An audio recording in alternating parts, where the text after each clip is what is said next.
बहुत शुक्रिया साथी। मैं जस्ट अभी पहुंच ही रहा था।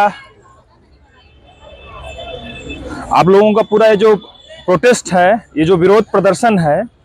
एक जायज और जरूरी मांग को लेकर के है। और आप सबके ही परिवारों के बीच से हम लोग भी आते हैं और विश्वविद्यालयों में पढ़ लिख रहे हैं। आप सब भी अपने जरूरी हक के लिए लड़ रहे हैं और हम लोगों को भी लड़ना पड़ रहा है, क्योंकि अमूमन विश्वविद्यालयों में जिस तरीके से फीस बढ़ाई जा रही है, लंबे समय से हम लोगों को इलाहाबाद जैसे शहरों में रह करके नौकरी पाने के लिए जिस तरह से जद्दोजहद, जो मेहनत और जो पैसा खर्च करना पड़ रहा है, उन सब का जो भार आप सबके ऊपर ही पड़ना है। और तब फिर ये सरकार एक तरफ न सिर्फ फीस बढ़ा करके शिक्षा महंगी कर रही है, हम जैसे युवाओं के लिए नौकरियां नहीं दे रही है, और जो आप लोग जिन तमाम घरों से हम लोग आते हैं, आप लोग इस देश की, इस प्रदेश की स्वास्थ्य व्यवस्था को संभाले हुई हैं, दिन रात उसमें काम करती हैं और अपना सब कुछ डेडिकेट करती हैं। बावजूद इसके आप लोगों को न तो उचित वेतन मिल रहा है, न तो सम्मानजनक जो राज्यकर्मी का एक दर्जा हो सकता है। ये उत्तर प्रदेश की सरकार, ये केंद्र की मोदी सरकार इतनी बेशर्म हो चुकी है कि आपके एक जरूरी अधिकार को आपको मुहैया नहीं कर रही है। तब फिर हम लोग, चाहे उत्तर प्रदेश की योगी सरकार हो या केंद्र की मोदी सरकार हो, उसके इस महिला विरोधी, इस आशा कार्यकर्ताओं के प्रति जो उसका एक बहुत खराब, बहुत बुरा और बहुत भद्दा जो रवैया है, उस रवैये को हम सब समझ रहे हैं, हम सब जान रहे हैं। और ये वही लोग हैं जो जिनकी नीतियों के कारण इस देश में भयानक रूप से महंगाई बढ़ी हुई है, जिनकी नीतियों के कारण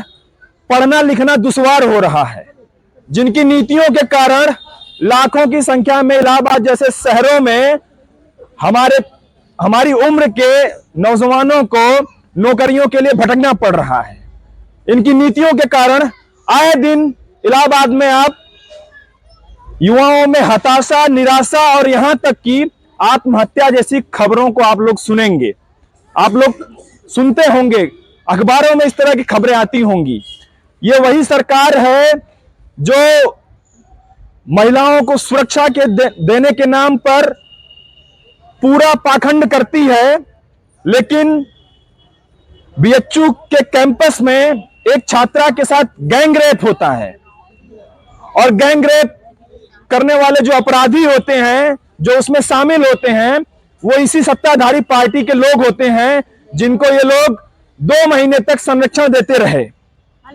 और ये योगी और मोदी की जो सरकार है, ये कितनी महिला विरोधी है, इसका अंदाजा आप लोग इस बात से लगा सकते हैं कि पूरा जितने आप पाएंगे कि महिलाओं के ऊपर हमले हो रहे हैं, जो बलात्कार की घटनाएं हो रही हैं, साफ तौर पर आपको दिखेगा कि यह सरकार उन बलात्कारियों को संरक्षण देते हुए नजर आती है। चाहे रेसलर्स जो प्रोटेस्ट कर रही थी, जो महिला खिलाड़ी जिनका दुनिया भर में नाम है, उनके साथ हरेसमेंट होता है, उनका शोषण होता है, और वो जब इसके खिलाफ आवाज उठाती हैं तो ये योगी और मोदी की बेशर्म सरकार उन महिलाओं की आवाज नहीं सुनती और उनके खिलाफ और अपराधियों के खिलाफ मुकदमा नहीं दर्ज करती। और तब फिर उन बहन बेटियों ने लड़ाई लड़ी, और वो लड़ाई अंततः सुप्रीम कोर्ट के हस्तक्षेप के कारण उस पर मुकदमा दर्ज करना पड़ा। लड़कियों ने लड़ाई लड़ी, वहां बीएचयू गैंगरेप के जो आरोपी थे, आज जो पकड़े गए हैं, जेल में हैं। इस देश की महिलाओं ने दिखाया है, सीए एनआरसी के दौरान इस देश की अल्पसंख्यक मुस्लिम महिलाओं ने दिखाया है कि नरेंद्र मोदी सरकार, योगी सरकार कैसे बैकफुट पर आती है, और वो अपने इस देश के बांटने वाला जो मंसूबा है उसको मानने से पीछे हटती है, हटना पड़ता है। और तब फिर इसी तरह की महिलाओं की एक लड़ाई आशा वर्कर्स की ये लड़ाई है जो इस देश के स्वास्थ्य व्यवस्था के ऋण हैं, जिन्होंने इस देश को कोविड के उस भयंकर दौर में, भयंकर समय में संभाला है जब इस देश की स्वास्थ्य व्यवस्था पूरी तरीके से चरमरा गई थी। कहां तो इन महिलाओं को और ज्यादा इंसेंटिव देने की जरूरत थी,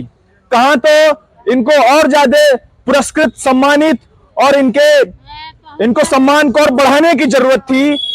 और कहां तो ये योगी सरकार, ये उत्तर प्रदेश की योगी सरकार इनके मूलभूत अधिकारों को भी छीन रही है,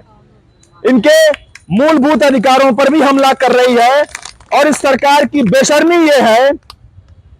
इस सरकार की बेशर्मी ये है कि ये उनको राज्य कर्मचारी का दर्जा देना तो दूर, उनके लिए एक सम्मानजनक वेतन की भी व्यवस्था नहीं कर पा रही है। लानत है इस सरकार पर, लानत है इस सरकार पर। और ये सरकार आज पूरे प्रदेश से लेकर के देश भर में राम मंदिर का डंका पिटवा रही है कि ये लोग राम मंदिर बनवा रहे हैं और मोदी जी राम मंदिर का उद्घाटन करने में बिजी हैं। उन्हें शर्म नहीं आएगी क्योंकि वो किसी हम आपकी तरह किसी परिवार का वो हिस्सा नहीं है। उनको अपने बाल बच्चे या अपने परिवार की फिक्र करने की कोई जिम्मेदारी या कोई चिंता नहीं है। और इसलिए आप पाइएगा कि इस देश में भयानक महंगाई है, लेकिन मोदी को इसकी चिंता नहीं है, उसको मंदिर बनवाने की चिंता है। इस देश में भयानक बेरोजगारी है,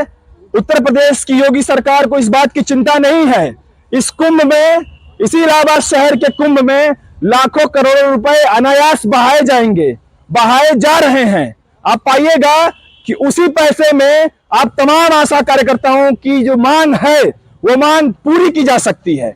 लेकिन वो तमाम मांगे आपकी उत्तर प्रदेश की जो सरकार है धर्म के नाम पर, पाखंड के नाम पर, ढोंग के नाम पर जो पैसा बहा रही है, वो सारी मांगे आपकी पूरी की जा सकती हैं। लेकिन ये सरकार आपके जरूरी हक और अधिकार पर बात न करके, उस पर आपके हक को न दिला करके ये सारा पैसा धर्म के नाम पर इस पानी की तरह बहा रही है। इस सरकार की बेशर्मी हमें यहां से देखनी होगी और दिखाई दे रही है। तब फिर इस देश की जनता, इस देश के लोग,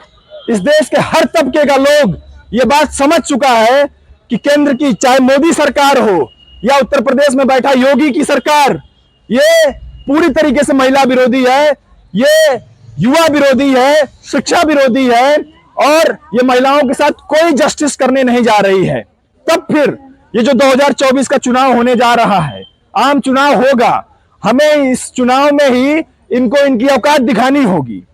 और हमें इनको बता देना होगा कि अगर आशा कार्यकर्ताओं की लड़ाई और उनकी आवाज आपको नहीं सुनाई दे रही है तो आप इस कुर्सी पर बैठने के लायक नहीं है और आपको वहां से उठा के फेंक दिया जाएगा, आपको इस सत्ता से बेदखल कर दिया जाएगा। और जिस तरीके से समाज के अलग अलग तबके में जो रोष है, समाज के अलग अलग तबके में जो गुस्सा है,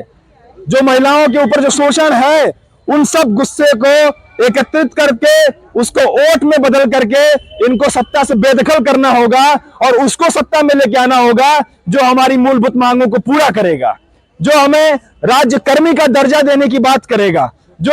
हमें एक सम्मानजनक वेतन दिए जाने की बात करेगा, जो बात करेगा कि महंगाई कम होगी, जो बात करेगा कि हमारे लिए पेंशन की व्यवस्था हो सकेगी, जो हर एक हाथ को काम देने की बात करेगा, हम उसको वोट करेंगे और उसको वोट करके सत्ता में लाने की बात करेंगे। और तब फिर इलाहाबाद विश्वविद्यालय जैसे विश्वविद्यालयों के हम जैसे तमाम युवा आपके साथ इस लड़ाई में खड़े हैं और पूरी मजबूती के साथ खड़े हैं। और तब तक लड़ा जाएगा कि जब तक कि इन बेशर्मों तक ये आवाज जाती नहीं, या फिर 2024 के चुनाव में शिक्षा पे हमला करने वाले, रोजगार पे हमला करने वाले, इस देश के लोकतंत्र को खत्म करने वाले इस मोदी सरकार को हम लोग उखाड़ के नहीं फेंक देते। इस प्रण के साथ हम लोगों को लड़ाई अपनी जारी रखनी होगी और हम लोग लड़ेंगे। और ये जो आपकी लड़ाई है,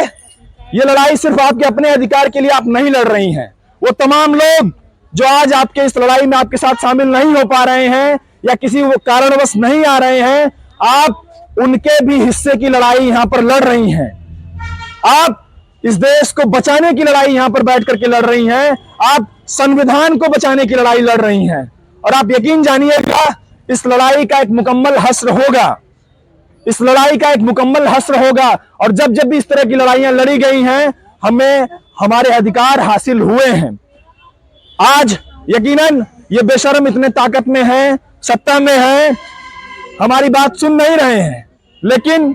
ये कारवां एक दिन और इसी तरीके से बढ़ेगा। इस तरह की जद्दोजहद, इस तरह की कवायद बढ़ेगी और विश्वविद्यालयों से